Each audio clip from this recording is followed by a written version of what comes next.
এই দুনিয়ায় যতদিন আপনি বেঁচে থাকবেন, দুনিয়ার একটা নিয়ম হচ্ছে কান্না আপনার সাথী, কান্না আপনার বন্ধু। এই কান্নাটাই আপনার সাথী হবে, কারণ দুনিয়াতে আসার সময় আপনি কান্না করেছেন, নিজেও কান্না করেছেন, মানুষকেও জ্বালিয়েছেন। এটাই আপনার ধারা, এটাই আপনার নীতি। দুনিয়াতে যতদিন থাকবেন কষ্ট থেকে আপনি পালাতে চাইলেও পারবেন না, আপনি দুঃখ থেকে পালাতে চাইলেও পারবেন না। কিছু দুঃখ নিজের আসবে, কিছু দুঃখ পরিবেশ মানুষ আপনাকে করে দিবে। আসল হাসি আমাদের জন্য আল্লাহ রেখেছেন জান্নাতের বাগানে। জান্নাতে কোনো কান্না, ভাই বলে না, জান্নাতে কোনো কান্না, জান্নাতে কোনো মন খারাপ, জান্নাতে কোনো টেনশন। তো এটা কি দুনিয়া না জান্নাত? জোরে বলেন, এটা কি দুনিয়া না জান্নাত? তো দুনিয়া যেহেতু আছে, কান্নাও থাকবে, টেনশনও থাকবে, সুতরাং সুইসাইড করার দরকার নাই। জীবন যুদ্ধের লড়ে যান রবের উপর ভরসা রেখে। যারা সুইসাইড করে তারা বিতুর দলের পাক্কা আসামি হয়ে যায়। কেন? তারা দুনিয়ার 10 মিনিটের কষ্ট থেকে বাঁচার জন্য জাহান্নামের 10,000 বছরের কষ্টকে আপন করে নিচ্ছে। এটা চালাকির কাজ নয়, এটা বোকামির কাজ হয়ে যায়। মুমিন বান্দা কারা? জীবনের শেষ নিঃশ্বাস পর্যন্ত রবের সন্তুষ্টির উপর খুশি থেকে জীবন যাপন করে। চিৎকার দিয়ে বলেন না সুবহান। আমাদের নবীকে দুনিয়াতে পাঠানোর আগেই আল্লাহ আব্বাজানকে নিয়ে গেছেন। বাবার চেহারা নবী দেখে নাই। যারা বাপ হারিয়েছেন তারাই আমার শব্দের কষ্ট বুঝতে পারবে। আপনার সামনে যখন 10 জন ছেলে তার বাবাকে বাবা ডাকে, আপনি যখন ডাকতে পারেন না, আপনি বুঝতে পারবেন এই শব্দের ব্যাখ্যার ব্যথা কি। নবীকে দুনিয়াতে পাঠানোর আগেই আল্লাহ মহান অভিভাবকের একজন দুনিয়ার আব্বাকে তুলে নিলেন। পাঠানোর কিছুদিন পরে আম্মাকেও নিয়ে গেলেন। এর কিছুদিন পরে দাদার যে ছায়া ছিল দাদাকেও নিয়ে গেলেন। নবীর ঘর থেকে নবীকে বের করে দিয়েছে। আল্লাহর ওয়াস্তে একটু বোঝার চেষ্টা করবেন। নবীজির ঘর থেকে নবীকে বের করে দিয়েছে, নবীর হাঁটার রাস্তা বন্ধ করে দিয়েছে, নবীর খাবার দাবার বন্ধ করে দিয়েছে, নবীর সাথে যে কথা বলবে তাকে সমাজচ্যুত করা হচ্ছে, নবী যে দোকান থেকে বাজার করবে, নবীকে যে বাজার দিবে তাকে এলাকা ছাড়া করার হুমকি দেওয়া হয়েছে। নবী নামাজ পড়তে সিজদায় গিয়েছে, নবীর পিঠ মুবারকের উপরে ময়লার ঝুড়ি রেখে দেওয়া হয়েছে। নবীকে রাস্তায় গেলে ডানে বামের মানুষ ইফটিজিং থেকে মহা ইফটিজিং, অকথ্য ভাষায় গালাগালি করে ব্যবহার করেছে। কোন নবীকে? যেই নবীর বেড়াইতে যাওয়ার নাম মেরাজ। আরেকটু জোরে। যেই নবীর বেড়াইতে যাওয়ার নাম হয়ে যায় মেরাজ, যেই নবীর বাহনের নাম হয়ে যায় বুরাক, যেই নবীর খাদেম হচ্ছে জিব্রাইলের মতো ফেরেশতা, যেই নবী ইমাম হয়েছেন, যার পিছু দিয়ে মুক্তাদাই হয়েছেন মুসার মতো নবী, ঈসার মতো নবী, কুল বড় বড় পয়গম্বরগণ যাকে ইমাম মেনেছেন, যিনি হাত বাড়াইলে হাত চলে যায় জান্নাতের বাগানে, সেই নবীর বাত বন্ধ করে দিচ্ছে, সেই নবীর রাস্তা বন্ধ করে দিচ্ছে, যে নবীর রাস্তা মেরাজ লা মকান। আল্লাহ বিষয়টা এমন কেন? নবীটা না তোমার হাবিব? ও আল্লাহ, নবীটা না তোমার বন্ধু? তো বন্ধুকে এমন কষ্ট দিচ্ছে, তুমি সইয়ে গেলা? রব বলে যে আমার নবী হচ্ছে আমার প্রিয় বান্দা হতে যারা চায় তাদের জন্য একটা উজ্জ্বল নিদর্শন হবে আমার নবী রহমাতুল্লিল আলামিন। সুবহানাল্লাহ জোরে বলি। আমার আল্লাহ পাক বলে আমার প্রিয় বান্দা হতে গেলে তোমার কি কি সহ্য করতে হবে আমার নবীর জীবনী থেকে আমি তোমাদেরকে শিখাই দিলাম। ও আমার বান্দা, আমি কাউকে ডাকবো না আমার প্রিয় হওয়ার জন্য, আমি কাউকে ডাকবো না আমার প্রেমে পাগল হওয়ার জন্য, আমি রব কাউকে ডাকবো না আমার প্রেমে মত্ত হওয়ার জন্য, আমি তোমাদের উপর ছেড়ে দিলাম। তবে মনে রাখিও, আমার প্রেমিক যদি হতে চাও খাওয়ার কষ্ট সইতে হবে, অপমানের কষ্ট সইতে হবে, আত্মীয় স্বজনের অত্যাচার সইতে হবে, পাড়া প্রতিবেশীর দুশ্মনী সইতে হবে, এমনকি তোমার ঘর থেকে থেকে তোমাকে বের করে দেওয়া হবে, এমনকি তোমার এলাকা ছেড়ে তোমাকে বের করে দেওয়া হবে, এমনকি তোমার গ্রাম ছেড়ে তোমাকে বের করে দেওয়া হবে। তোমার খাবার বন্ধ হয়ে যাবে, ব্যবসা বন্ধ হয়ে যাবে, চাকরি বন্ধ হয়ে যাবে, অপমান হবে, শারীরিক কষ্ট হবে, মানসিক কষ্ট হবে, পারিবারিক কষ্ট হবে। বান্দারে, কেউ যদি আমাকে ভালোবাসতে চাও, তোমার জীবনটা তছনছ হয়ে যাবে, তেজপাতা হয়ে যাবে। এটা তুমি জেনে শুনেও যদি আমি রবের কাছে আসতে চাও, রবের প্রিয় বান্দা হতে চাও, তাহলে তুমি আসো। আমি জোর করব না, আমি জোর করব না। এবার চালাক বুদ্ধিমান বান্দারা বলে, আমরা ভালো করে জানি ইয়া রব, তুমি যেটা কষ্ট দেখাচ্ছ এটা আসলে কষ্ট নয়। কারণ নমরুদ দেখেছে আগুন, ইব্রাহিম নবী দেখেছে ফুলের বাগান। আরো জোরে বলি না সুবহানাল্লাহ। জগতে দেখতেছে কি জ্বলে, মাশাআল্লাহ, জোরে বলেন। আমরা থাকলেও আমরা দেখতাম কি জ্বলে, কিন্তু যিনি আগুনের ভিতর পড়ছে উনি দেখতেছেন কি? জোরে বলেন না কি? আরো জোরে বলেন। আমরা দেখি আগুন, উনি দেখে ফুলের বাগান। মুহাম্মদ নবিয়ানা শাফিয়ানা মাওলানা মুহাম্মদ আল্লাহুম্মা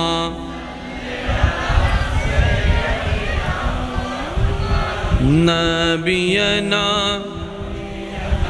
মাওলানা। আল্লাহ তুমি দয়া করো,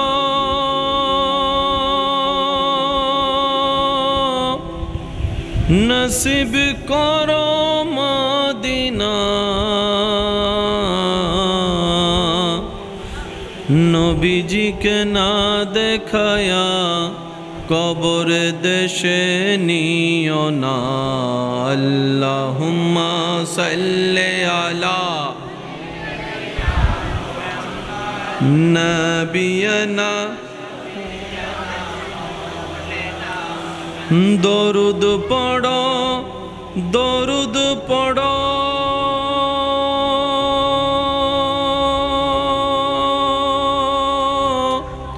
নবীর দরুদ ছাইড়ো না।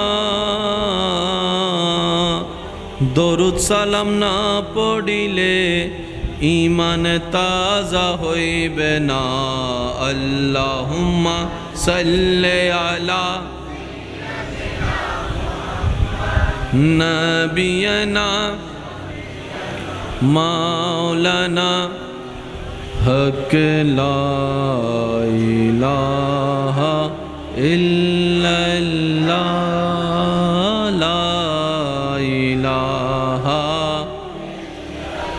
লা পড়িয়ে লা ইলাহা, লা ইলাহা।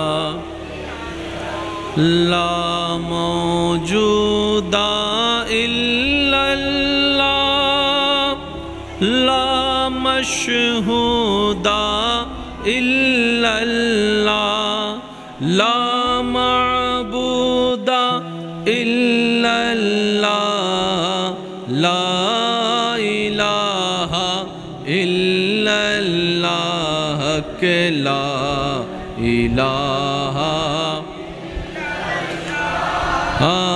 লা ইলাহা। হাসবি রাব্বি জাল্লাল্লাহ, মা ফি কলবি গায়রুল্লাহ। হাসবি রাব্বি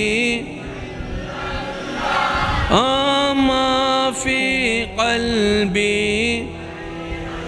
লা নূর মুহাম্মদ সাল্লাল্লাহ, লা ইলাহা ইল্লাল্লাহ, লা ইলাহা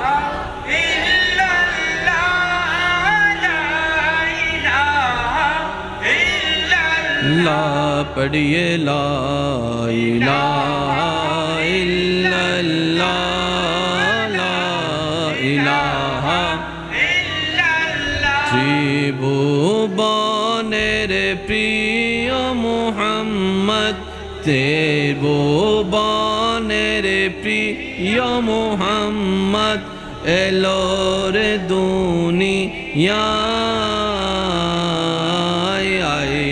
রে সাগরে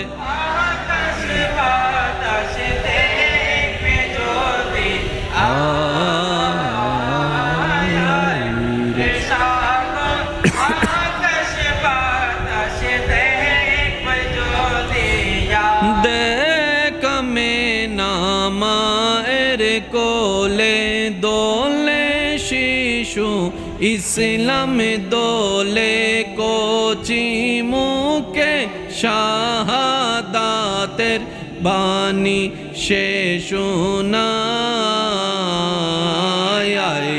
রে বাতাস দেখবে রে সাগরে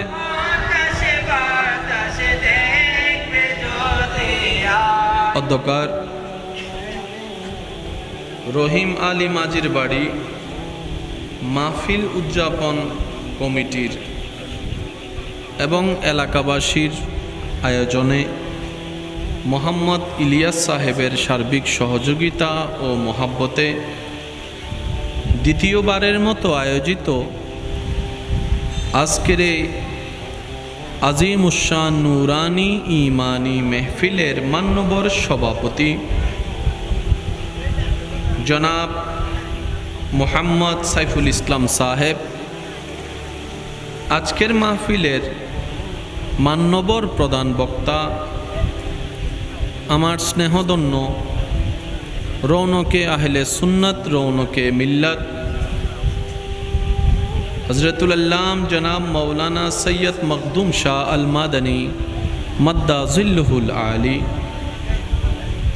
আমার পরপরই যিনি খেদমত নিবেদন করবেন রৌনকে আহলে সুন্নাত মুজাহিদে মিল্লাত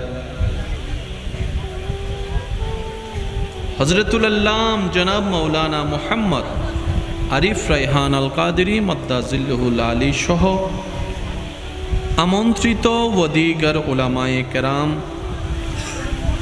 এলাকার মান্যবর ব্যক্তিবর্গ, মুরব্বিয়ানে এজাম,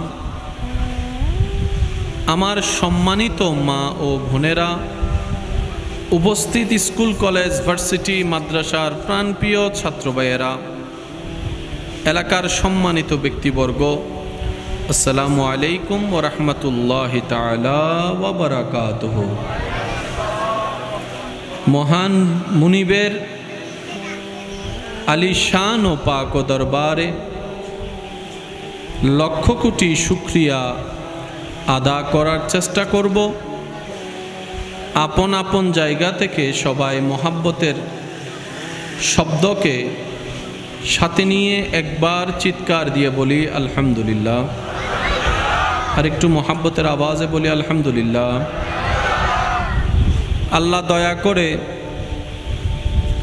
যারা মাহফিল সাজিয়েছেন, উপস্থিত হয়েছি, উপস্থিত হব, মাহফিল শুনছি, আল্লাহ দয়া করে আমাদের সকলের জীবনের অতীতের কবিরা সগীরা গুনাহকে মাফ করে দিন, আমিন।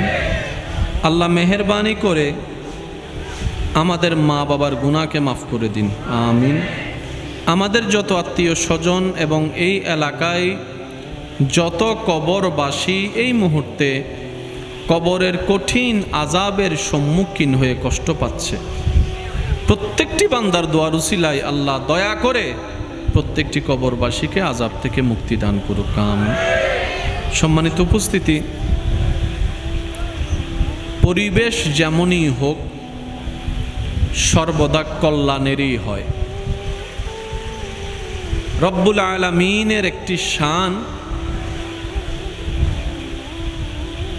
আমাদের রব যেটাই করেন সেটাই কল্যাণ। সুবহানাল্লাহ বলি আরো জোরে। কিন্তু